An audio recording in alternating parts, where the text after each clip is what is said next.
이 시간 우리에게 주신 하나님의 말씀은 사무엘하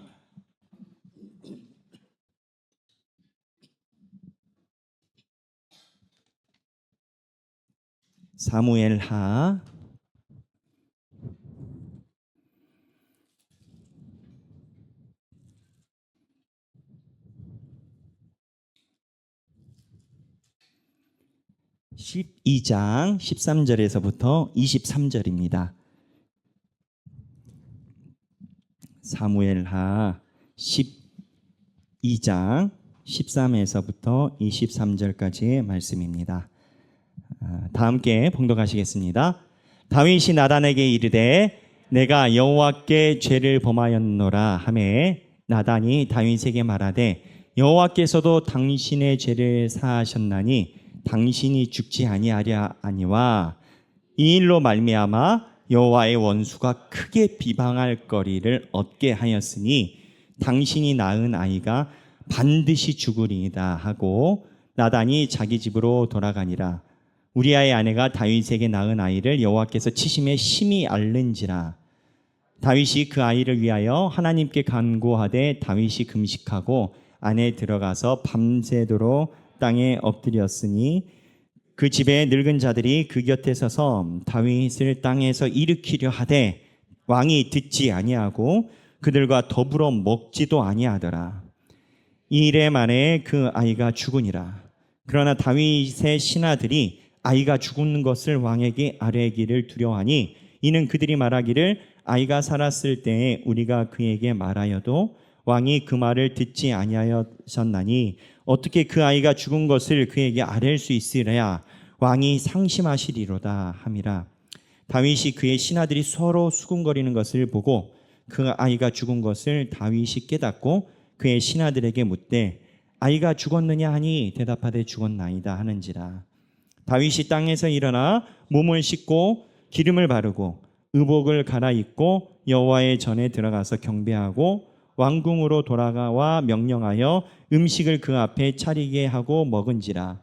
그의 신하들이 그에게 이르되 아이가 살았을 때에는 그를 위하여 금식하고 우시더니 죽은 후에는 일어나서 잡수시니 이 일이 어찌 됨이니까 하니 이르되 아이가 살았을 때에 내가 금식하고 우는 것은 혹시 여호와께서 나를 불쌍히 여기사 아이를 살려주실는지 누가 알까 생각함이거니와 지금은 죽었으니 내가 어찌 금식하랴. 내가 다시 돌아오게 할 수 있느냐. 나는 그에게로 가려니와 그는 내게로 돌아오지 아니하리라 하니라. 아멘. 이 말씀은 살아계신 하나님의 말씀입니다.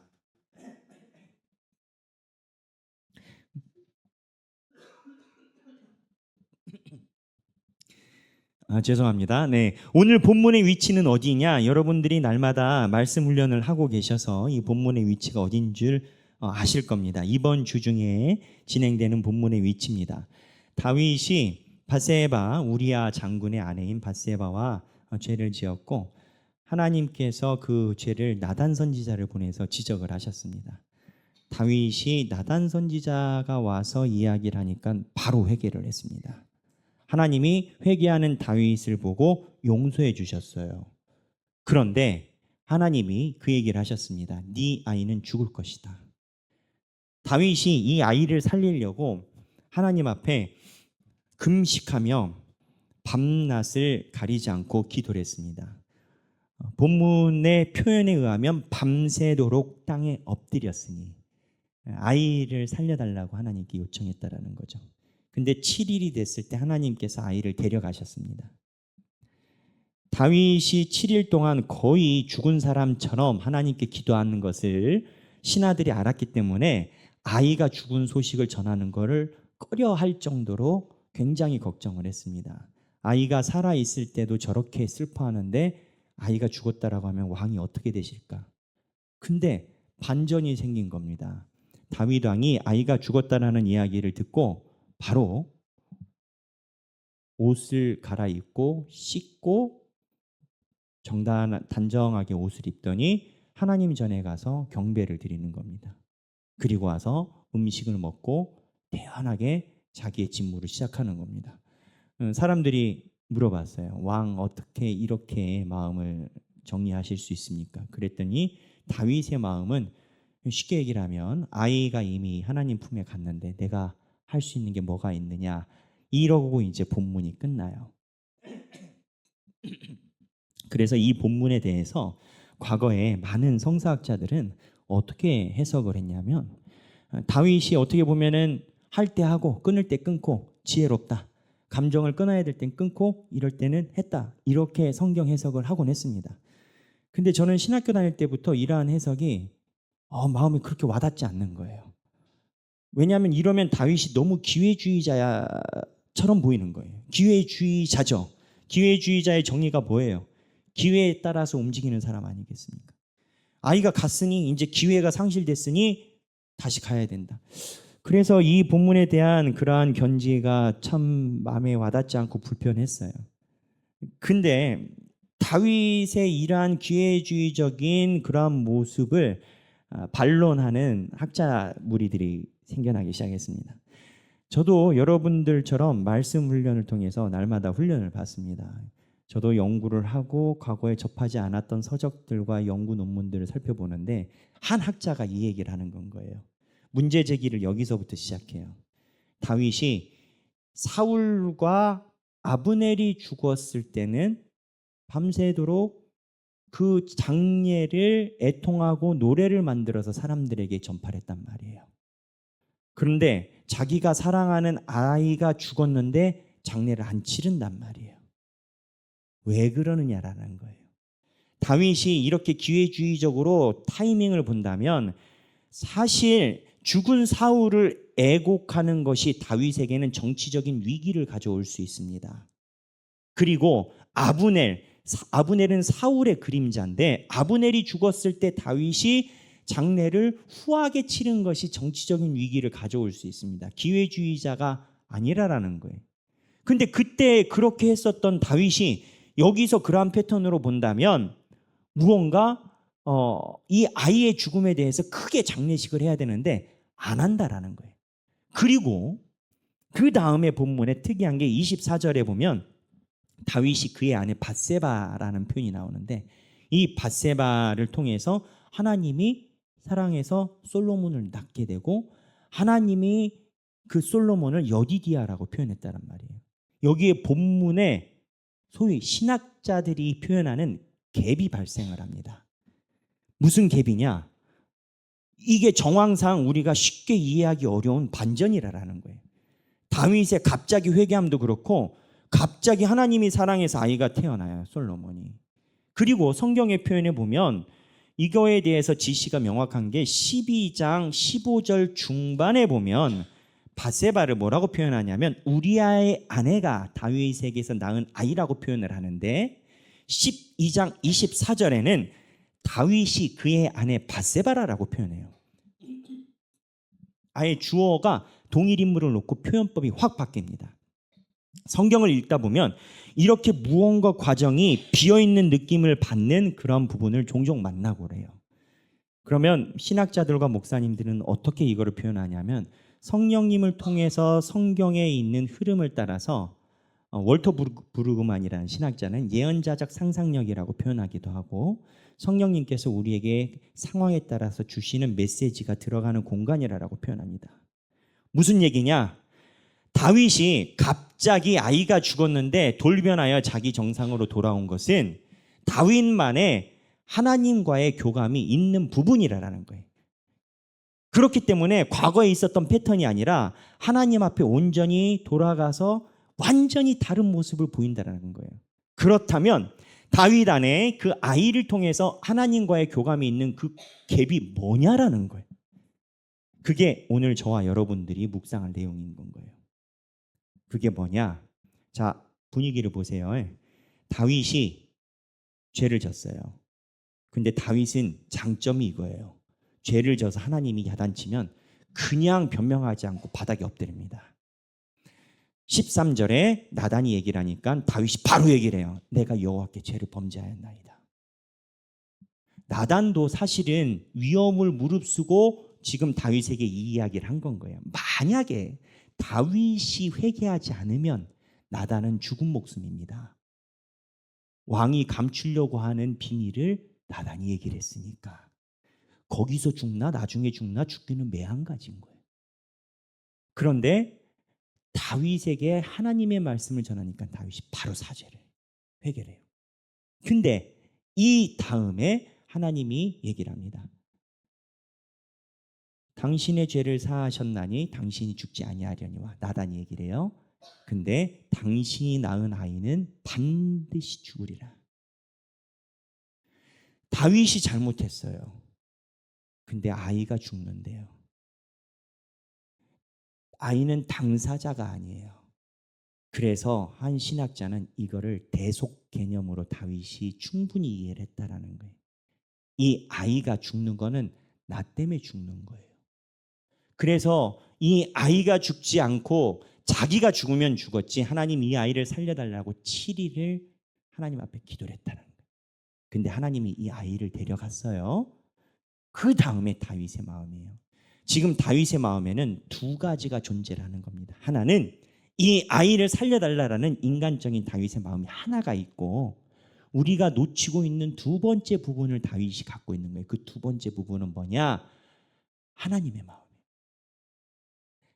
하나님이 다윗에게 이러한 일을 왜 하고 계시냐라는 거예요. 엄밀히 얘기하면 죽을 사람은 다윗이에요. 근데 하나님이 다윗을 죽이지 않으세요. 왜? 다윗을 사랑하니까 그 아이로 다윗의 죄를 대속시키는 개념인 건 거예요. 와, 목사님, 그렇게까지 다윗을 하나님이 편파적으로 사랑하십니까? 우리는 이 질문이 나와야 합리적인 사람이겠어요. 성경을 보면 다윗에 대한 하나님의 사랑이 지극합니다. 사울에게는 안 됐던 것이 다윗인데요. 한 예로요. 사울은 아말렉 사람들을 진벌하고 나서 하나님께 드리라고 했었던 것을 살짝 뒤로 뺐다가 하나님한테 왕위가 날아갔습니다. 제사에 대한 하나님의 순전한 마음을 수행하지 못했기 때문입니다. 그런데 다윗은 진설병을 먹어도, 제사장만 먹을 수 있는 떡을 먹어도 아무 일이 없어집니다. 편파라고 하면 편파할 수 있어요. 사울은 다윗을 죽이려고 블레셋 사람들에게 보냈지만 다윗은 안 죽고 블레셋이 죽어서 다윗이 결혼하기 위해서 양피를 가지고 옵니다. 다윗은 성공해요. 우리아를 보냈는데 우리아가 죽어요.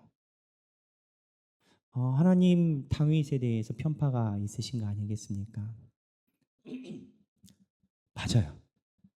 부인하지 않아요. 근데 우리는 그걸 알아야 돼요. 다윗의 자손으로 예수님이 오셨고 예수님의 자손이 우리고 우리가 다윗의 지파예요. 성경이 이야기를 하는 건요, 세상 사람들이 원하는 기준과 공평성을 이야기하려고 성경이 존재하는 게 아니에요. 성경은 우리에게 한 가지 메시지만 이야기를 하려는 거예요. 뭐냐?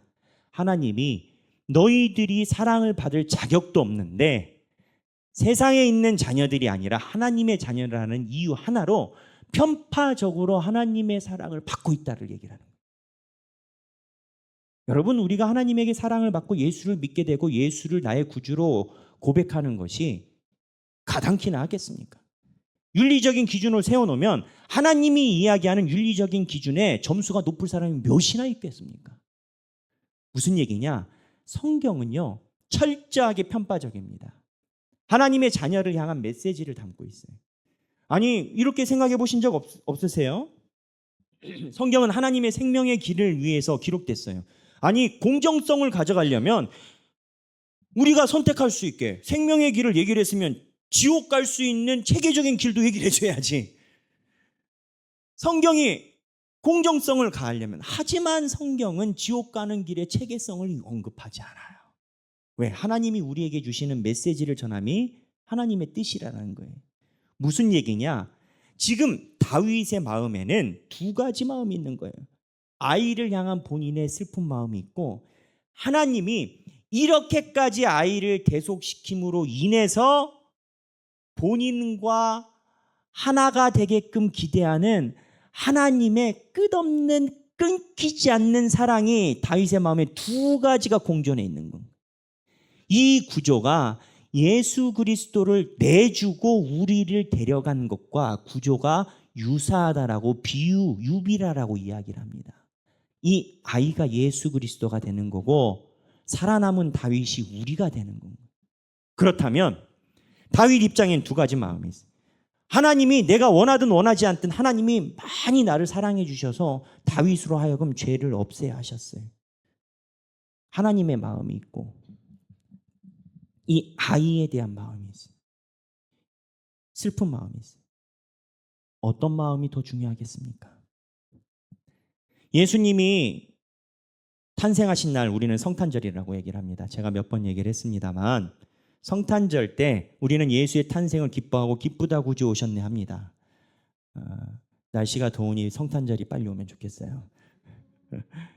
여담입니다만. 그런데 우리는 알아야 됩니다. 성탄절 때 예수 그리스도를 제외한 나머지 3살 이하의 아이들은 다 죽었습니다. 그러면 성탄절 때 우리는 그 아이들을 위한 추도식을 드려야 되겠습니까? 하나님의 구주를 보내주심에 감사를 해야 되겠습니까? 우리 손에는 두 가지의 선택이 있는 거예요. 다윗 손에 두 가지의 선택이 있다는 겁니다. 이렇게까지 나를 살리려고 하시는 하나님의 마음과 내가 아이를 잃어버림으로 인한 큰 슬픔이 있다는 거예요. 어느 부모가 아이가 죽었는데 그거를 기쁘게 생각하겠습니까? 자기가 죽으면 죽었지. 어쩌면 다윗은 자기가 죽었으면 좋겠다라고 생각했을 수도 있어요. 이 마음에서 다윗은 지혜롭게 하나님의 마음을 봤다는 겁니다. 이 마음이 이런 거예요. 제가 예전에 대학 다닐 때 제 친구가 있었는데 그 친구가 신학생이에요. 그러니까 저는 학부 때부터 신학을 했으니까 신학교 1학년 때 왔는데 그 친구 집이 굉장히 부자였어요.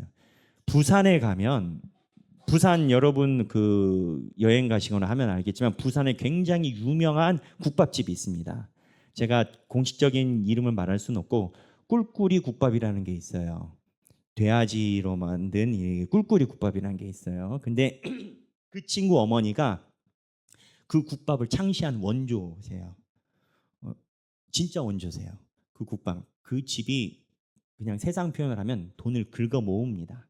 근데 얘가 어쩌다가 고등학교 때 중고등부 출석하다가 이제 신학교를 오게 됐단 말이에요.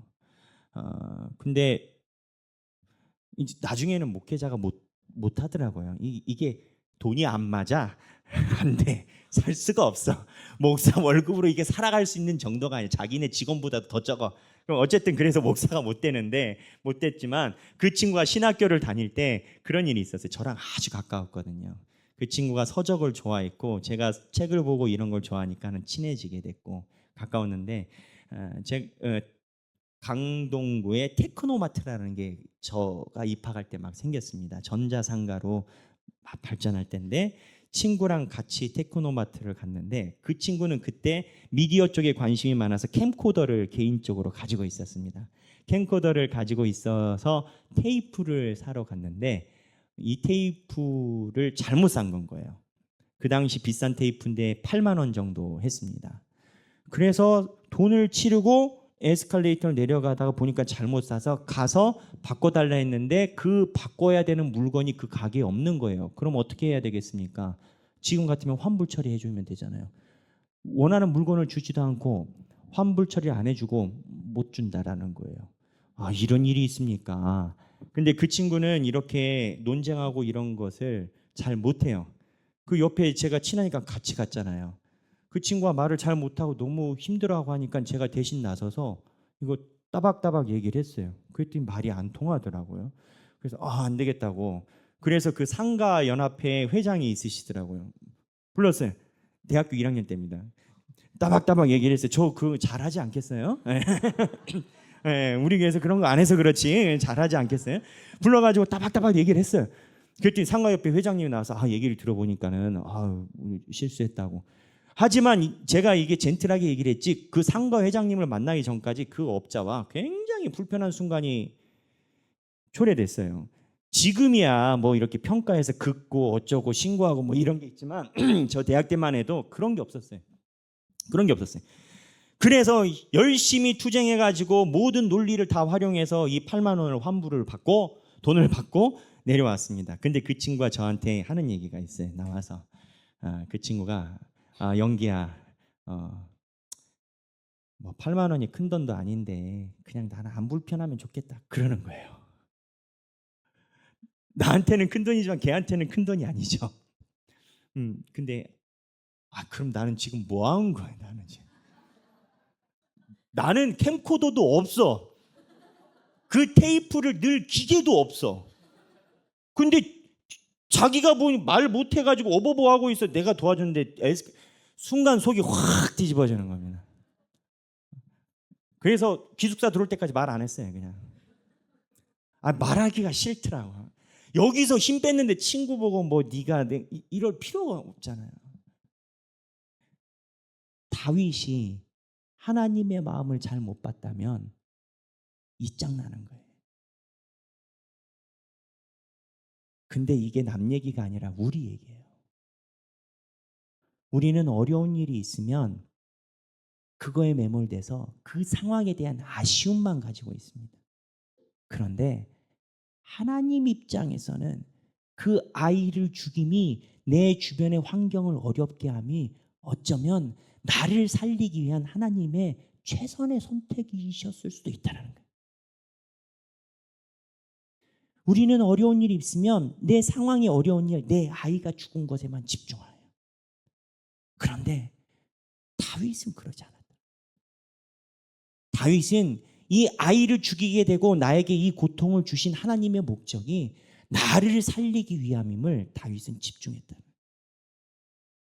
하나님께 간구하죠. 차라리 내가 죽으면 좋겠다. 이 아이를 살려달라고. 다윗 그렇게 기도했을 겁니다. 다윗 같은 사람이 분명히 그렇게 기도했겠죠. 하지만 하나님 데려갔어요. 그러면 어떻게 하겠어요? 일반적인 범인이라면 하나님한테 왜 아이를 데려갔습니까? 나를 죽이지. 이게 근데 다윗은 어떻게 하느냐? 하나님의 마음을 헤아려서 옷을 싹 정제하고 씻고 하나님의 전에 가서 하나님께 경배드리고 돌아왔다라는 거예요. 제 마음에 전율이 일더라고요. 나는 조금만 어려우면 그 상황 때문에 하나님한테 불평하는 게 일색인데 하나님의 마음을 내가 헤아리지 못했구나. 근데 다윗의 이 견지에서 보면 모든 패턴이 그래요. 사울하고 아브넬을 왜 다윗이 애도했겠어요? 하나님 마음에 사울이 망하는 것이 좋으셨겠습니까? 하나님은 사울이 망하라라고 기름을 부어준 게 아니라 세상에 있는 사람이 원하는 왕이 됐어도 너는 내 왕이 되라라는 기대를 가지고 사울을 기름 부으셨을 거예요. 하나님이라고 사울이 죽는 것을 기뻐하지 않으셨을 거예요. 다윗은 정치적으로 네가 그런 행보를 보인다 안 보인다 그런 것에 휩싸이는 게 아니라 하나님의 마음에 애통함이 있으니 사울을 위로하고 사울의 그림자인 아브넬을 위로한 겁니다. 근데 오늘 아이는 하나님이 나를 위해서 이 아이를 데려가신 거지 하나님의 마음에 따라서 옷을 정제하고 딱 하나님께 예배를 드린 겁니다. 이러한 다윗의 마음이 어디서 생긴 줄 아십니까?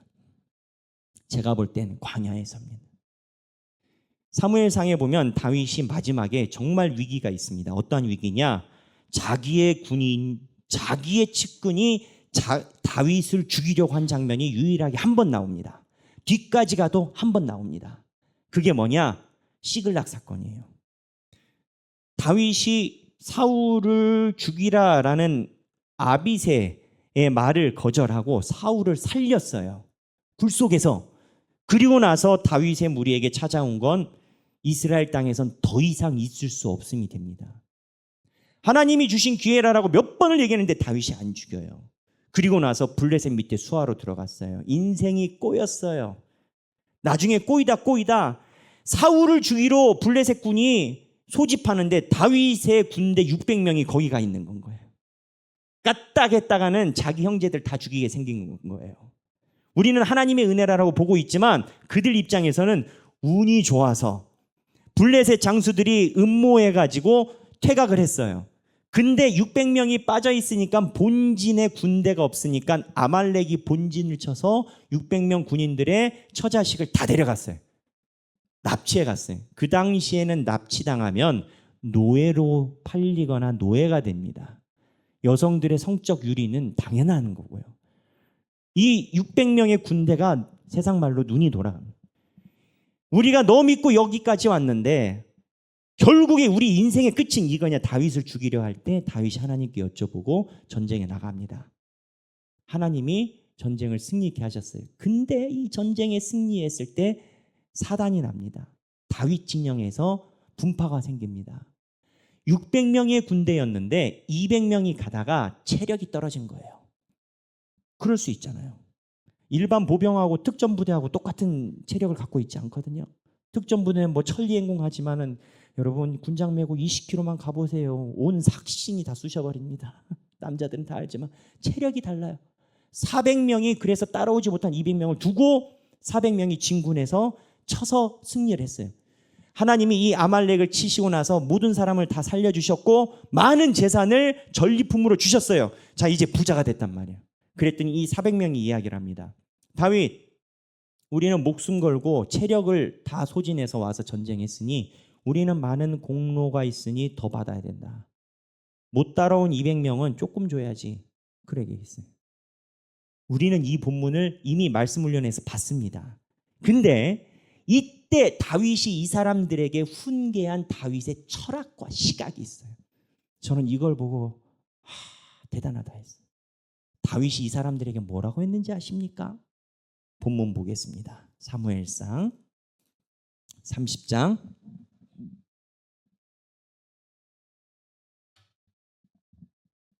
사무엘상 30장 23절입니다. 다 함께 읽겠습니다.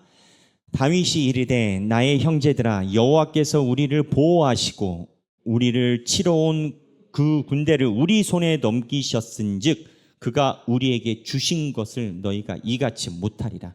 자, 여기서 다윗의 포인트는 뭐냐면, 야, 우리가 이 아말렉과 전쟁하면서 생명이 붙어 있는 게 당연한 줄 알아? 전쟁에서는 사람이 죽어나가는 것은 일상이야. 하나님이 오늘 우리가 이렇게 전쟁을 격하게 했는데도 생명을 우리에게 살려주셨고, 더군다나 생명만 살려주신 게 아니라 아말렉을 우리 손에 붙여서 우리가 승전하게 해주셨어. 너희들이 체력이 있어서 400명이 따라와서 승리를 얻은 것이 아니라 우리의 승리는 하나님이 우리를 불쌍히 여기셔서 그런 거야. 다윗 마음에는 아마 그랬을 겁니다. 내가 하나님한테 상 받을 일이 뭐가 있어? 나 블레셋 밑에 있어.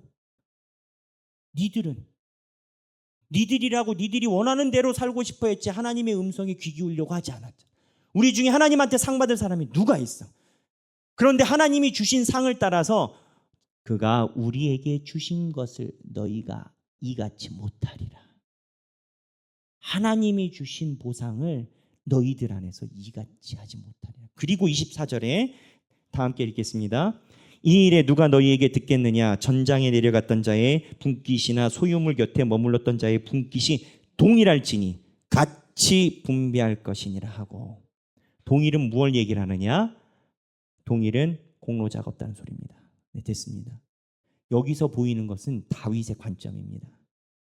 다윗은 이 전장에서 승리한 우리의 공로적 관점이 아니라 하나님의 시각에서 우리에게 주신 것에 집중하고 있다는 겁니다. 여러분, 다윗이 아이를 품 안에 안고 죽은 7일 만에 죽은 아이에 대한 슬픔이 가득합니다. 다윗이 여기서 우리와 같다면 하나님, 나도 데려가세요. 내 아들 없이 내가 어찌 삽니까? 나도 데려가세요. 하나님이 생명을 위해서 나한테 그러셨다고요. 나 갈래. 이러지 않겠습니까? 그런데 다윗은 그거를 보는 것이 아니라 하나님께서 다윗을 얼마나 사랑하시고 편의 공정성 위반을 감수하고도 다윗 너를 사랑하려고 하시는 하나님의 그 사랑을 다윗이 인정한 겁니다. 우리는 예수 그리스도를 믿어서 다윗의 자손입니다. 다윗의 이야기는 우리의 이야기. 우리도 살면서 산과 바다를 만납니다. 내가 어려운 일을 당하면, 내가 어려운 일에 매몰돼서 우리 애가 죽었으니, 내 재산이 다 날아갔으니 나까지 데려가셔요, 이렇게 기도할 것이 아니라, 그러한 상황을 만들면서라도 나를 부르시고 나를 지키시려는 하나님의 마음을 봐요. 혹 내가 잘 되거나 무언가 예상치 못한 것에 임하면, 오늘 이 전쟁에서 우리를 생명을 살리시고 아말렉 칼날에 우리의 목을 두지 않으시고 우리를 살리신 하나님을 기억하라라는 다윗의 목소리에 우리는 귀를 기울여요. 왜요? 하나님 안에 유일한 길이 있으니까. 우리가 생각하는 주관대로 우리 인생이 잘 풀린다면 다른 종교를 가야 돼요. 제가 우연히 인스타에서 봤어요. 한 스님이 나와서, 그 용어가 정확히 뭔지 모르겠는데 어떤 분은 스님이 이중보거라고 스라고 불러야 된다고 하시는데, 스님이 나와서 그 얘기를 하는 건 거예요. 천주교도 기독교도 다 잘 믿으라고 그런다, 예수 믿으라고 그런다, 그걸 자신 있게 얘기를 하다. 우리는 그런 얘기하지 않는다. 우리는 누구를 믿으라고 얘기하지 않는다. 너 자신을 믿으라고 한다. 내가 그 얘기를 듣고, 그러니까 너희가 한참 멀은 거야. 인간의 죄된 속성이 얼마나 깊고 인간의 깊이가 얼마나 깊은데 자기가 자신을 믿어서 자력 구원이 가능하다고? 그럼 2000년 동안 이렇게 됐겠어요? 내가 원하는 대로 하나님이 움직이기 원하는 것보다 우리가 하나님의 마음에 집중해서 하나님의 마음을 살펴보면 우리의 생명길인 거예요.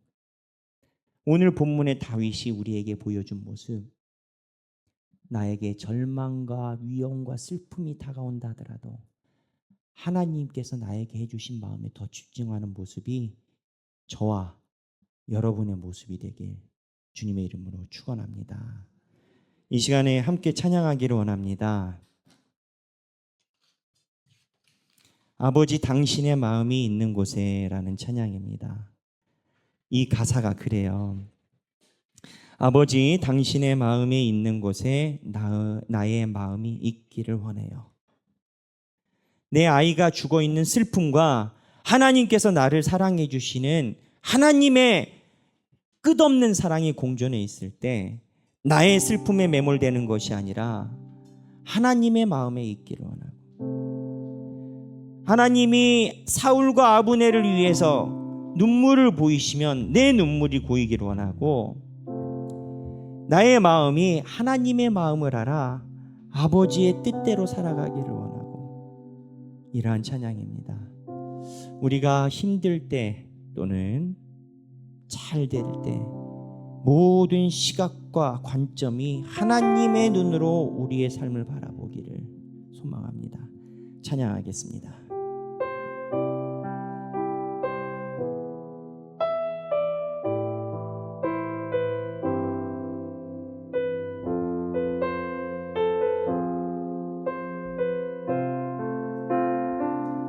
아버지 당신의 마음이 있는 곳에 나의 마음이 있기를 원해요.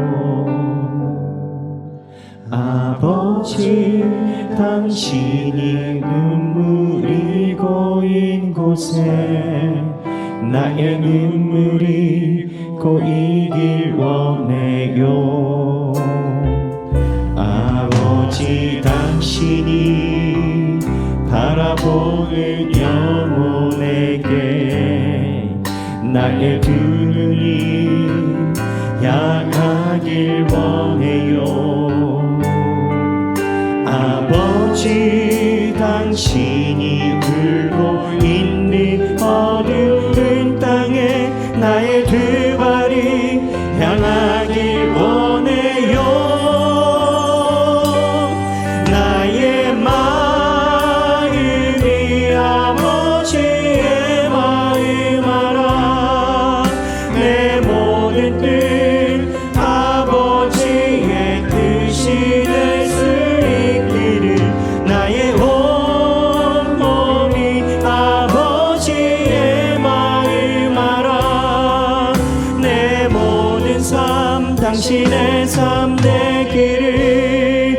아버지 당신의 마음이 있는 곳에 나의 마음이 있기를 원해요. 아버지 당신의 눈물이 고인 곳에 나의 눈물이 고이길 원해요. 아버지 당신 바라보는 영혼에게 나의 두 눈이 향하길 원해요.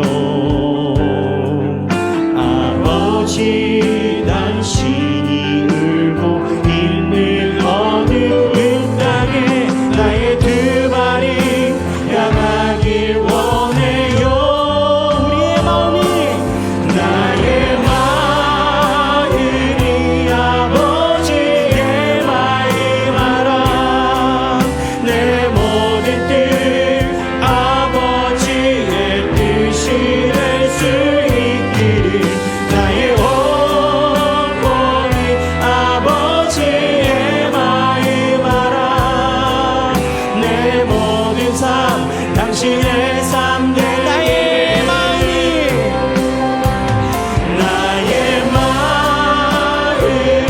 아버지의 마음 알아. 내 모든 뜻 아버지의 뜻이 될 수 있기를 나의 영혼이 아버지의 마음 알아. 내 모든 삶 당신의 삶 나의 마음이 아버지의 마음을 알아. 나의 마음이 아버지의 마음 알아. 내 모든 뜻 아버지의 뜻이 될 수 있기를 나의 영혼이 아버지의 마음 알아. 내 모든 삶 당신의 삶들 우리 이 시간에 성령님께서 주시는 마음을 따라 각자 기도하기를 원합니다. 기도하시겠습니다. 하나님 아버지 우리가 주님의 전에 나와 하나님의 마음을 헤아립니다. 하나님 언제나 내 마음만 주님 앞에 내놓던 것을 내려놓고 이제는 하나님 앞에 경배하기를 원합니다. 아버지요 아이가 죽은 것이 나에게 재앙입니까 하나님의 사랑입니까? 내 환경이 어려움이 하나님 재앙입니까 하나님의 사랑과 인도하심입니까? 주여 우리가 주님의 관점과 주님의 인도하심 속에서 우리의 삶을 바라보기를 원합니다. 주여 우리를 이끌어주사 하나님의 관점과 주님의 인도하심 속에서 날마다 살아가는 우리의 삶이 되게 하여 주옵소서. 아버지여 우리가 주님 앞에 손을 들고 기도할 때 아버지와 은혜와 주님의 인도하심 속에서 살아가는 우리의 삶이 되게 하여 주옵소서.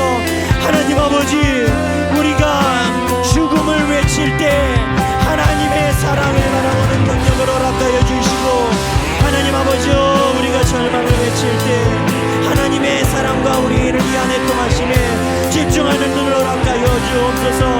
하나님 상황 속에서 그 상황을 뭉개고서라도 우리를 부르시고 우리 안에 우리를 정결하게 하사 주님 앞에 새롭게 부르시려는 하나님의 끝없는 사랑에 집중하여 주옵소서. 제가 기도하겠습니다.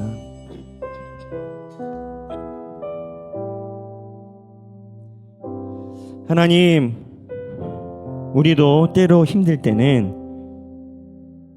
죽음을 갈망할 때도 있었음을 아버지 앞에 회개합니다. 하나님 환경이 어렵다 하여 우회적으로 주님의 천국을 갈망했었던 순간을 주님 앞에 회개합니다. 하나님께서 우리를 사랑하여 그 환경을 몰살시키고 우리를 주님의 자녀로 되게끔 하시려는 주님의 사랑과 인도하심이 있는데 그 상황 속에 서서 주님이 나에게 말씀하시는 말씀이 있는데 부단히 나를 위해 부르시는 하나님의 마음은 하나도 헤아리지 않고 내 아이가 죽었다고 바닥에 엎드려 죽음을 구했던 우리의 삶이 주 앞에 있음을 회개합니다. 아버지, 우리도 다윗처럼 살아가길 원합니다. 광야에 있을 때 그 많은 시련이 결국 다윗을 만들었겠지만 우리도 우리가 가지고 있는 삶의 정황을 통하여 나의 관점이 아니라 하나님의 관점으로 살아가는 힘을 우리에게 허락하여 주옵소서. 환경에 매몰되는 주님의 자녀가 아니라 주님의 마음으로 환경을 초월하여 두벅두벅 걸어가는 주님의 자녀가 되게 허락하여 주옵소서.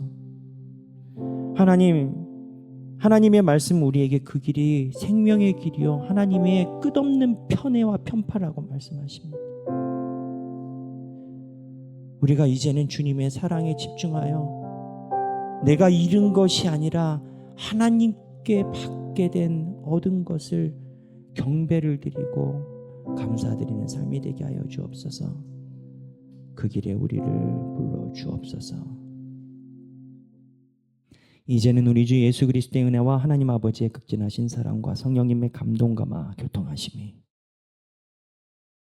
잃은 아이가 아니라 나를 구원해 주신 하나님을 경배하며 살아가기 원하는 사랑하는 모든 주님의 백성들 머리 위에 지금으로부터 영원토록 함께 계시길 성부와 성자와 성령의 이름으로 간절히 축원하옵나이다. 아멘.